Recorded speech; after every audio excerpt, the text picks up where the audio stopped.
Today I'm going to be showing you how to create and use starter group policy objects, also known as GPOs.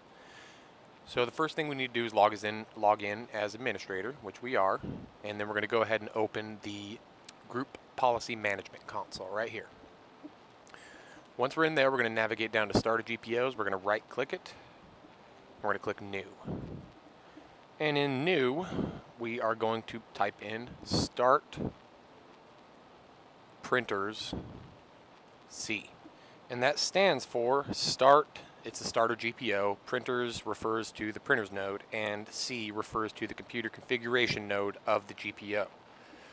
And in the comment box, we are going to type starter GPO for the pretty much what I just told you, for the printers node of computer configuration. And then what we're going to do is go ahead and hit OK. And we went ahead and created that. So I'm going to expand that, and we have the start printer C. We're going to right click it, and we're going to hit edit.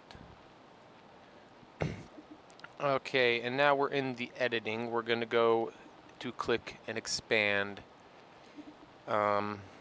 computer configuration right here,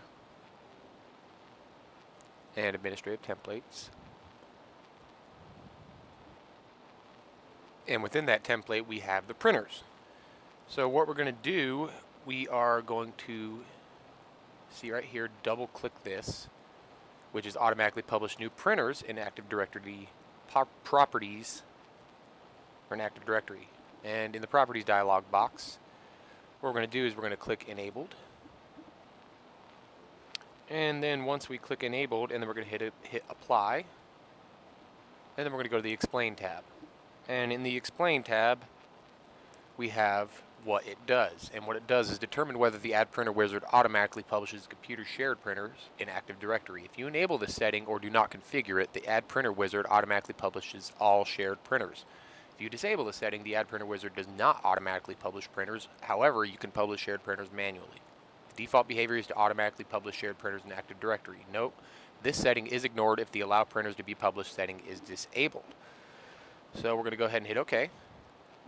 And now what we're going to need to do is double click on Always Render Print Jobs on the server. And we're going to hit Enabled on that one as well. We're going to click Apply, and we're going to check out the explanation for this one as well. And what this one does is, when printing through a print server, determine whether the print spooler on the client will process print jobs itself or pass them on to the server to do the work. This policy setting only affects printing to a Windows print server. If you enable this policy setting on a client machine, the client spooler will not process print jobs before sending them to the print server. This decreases workload on the client at the expense of increasing the load on the server. And on the inverse, if you disable the policy setting on the client machine, the client itself will process print jobs into printer device commands. These commands will then be sent to the print server, and the server will simply pass the commands to the printer. This increases the workload on the client while decreasing the load on the server. If you do not enable the policy setting, the behavior is the same as disabling it. And note, this policy does not determine whether offline printing will be available to the client. The client print spooler always queue print jobs when not connected to the print server. Upon reconnecting to the server, the client will submit any pending print jobs. And another note, some printer drivers require a custom print processor. In some cases, the custom print processor may not be installed on the client machine, such as when the print server does not support transferring print processors during point and print. In the case of a print processor mismatch, the client spooler will always send jobs to the print server for rendering. Disable the above policy does not override the behavior. And the last note, in cases where the client print driver does not match the server print driver mismatch connection, the client will always process the print job regardless of the setting of this policy. So what we're going to do is go ahead and hit OK. And we're going to go ahead and close this. And once we close it out, we are going to right click the group policy objects and click new. And within this new group policy object, we are going to type print config GPO. And for the source starter GPO, we are going to select start printer C. And then we're going to go ahead and hit OK. And once we're in there, we're going to go down to here. We're going to go down to the print config GPO. I'm going to right click it, and we're going to head to edit. And within the editing, we are going to expand the computer configuration here. And then we're going to go down to the printers node in policies, which should be administrative templates, printers right here.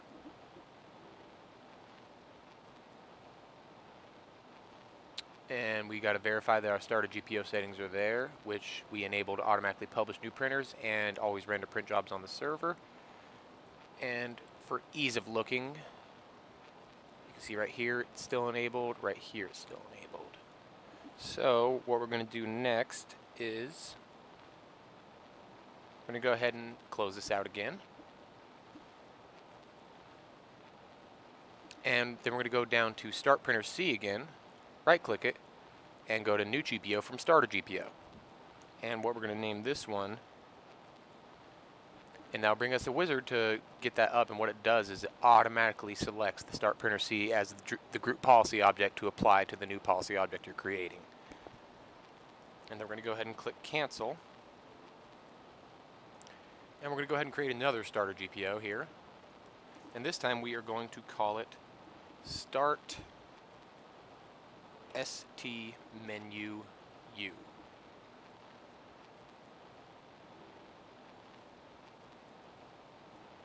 And then we're going to go ahead and hit OK. It'll bring it up, and then we're going to go ahead and right click it again like we did the other ones. And we're going to go ahead and hit Edit. And within Edit, we are going to go down to the administrative templates, or the user configuration, right here, Start Menu and Taskbar. And then within this, we are going to configure the following policies. Lock the taskbar right here. We're going to go ahead and enable that. Going to apply. And pretty much all locking the taskbar does is, if you can see my taskbar, it goes up, it goes down. If you lock it, it stays always up in this state. So we're going to go ahead and hit OK on that, and then we're going to remove the game links from the Start menu. So we've got to find it down here.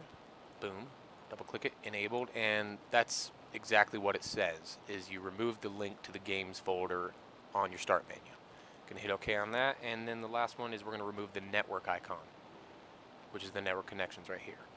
Double click that, hit enabled, hit apply, go to OK, and that does the same thing as removing games, removes the network shortcut from your Start menu. Alrighty, so that was a brief tutorial on creating and using starter GPOs and how to apply them to new GPOs that you create. I do thank you for watching my video today, and have a great rest of your day.